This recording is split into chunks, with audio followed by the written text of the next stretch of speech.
પપ્પા, હા બોલ ને બેટા. પપ્પા તમારા અને મમ્મીના લગ્ન કેવી રીતે થયા હતા? કોને? બે તું ક્યાં આ બધી જૂની વાતો કાઢે છે યાર.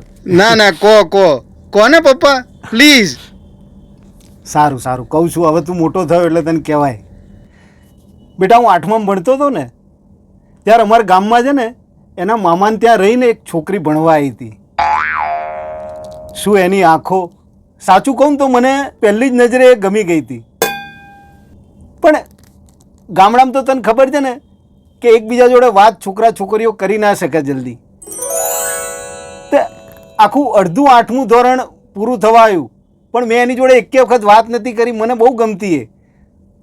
પણ એક દિવસ શું થયું, ચિત્રનો પિરિયડ હતો અને અમારા સાહેબે છે ને એક ડ્રોઈંગ દોરવા આપ્યું હતું. આમ પહાડ હોય ને નદી નીકળતી હોય ને ઝૂંપડી હોય ને પાછળ સૂરજ દેખાતો હોય એવું ડ્રોઈંગ દોરવા આપ્યું હતું. અને સાહેબ ગયા ને પછી એ છોકરી મારી જોડે આવી.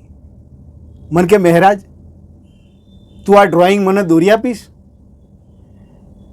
ના પાડવાની તો કોઈ જગ્યા જ નથી. તો એકદમ તો મેં એને કીધું તું દોર ને. તો મને કે ના મારા હાથ ગંદા થાય. પછી મેં એને ડ્રોઈંગ દોરી આપ્યું. ખુશ થઈ ગઈ. મસ્ત ડ્રોઈંગ દોરી આપ્યું હતું. પછી તો બેટા આ સિલસિલો છે ને 8મું 9મું 10મું 11મું 12મું એના ચિત્રો મેં જ દોર્યા હો બેટા. એ દરમિયાન તો અમારી વચ્ચે ખાસી એવી મિત્રતા થઈ ગઈ, એકદમ ગાઢ. હો પણ પછી 12મું પૂરું થયું ને પછી એને જવાનો સમય આવ્યો. પછી હું છેલ્લી વખત એને મળવા ગયો બસ ઉપર અને મનમાં નક્કી કરીને ગયો હતો કે આજે તો એને મારા મનની વાત કહી જ દઉં. હા, ગુલાબે જોડે લઈને ગયો હતો.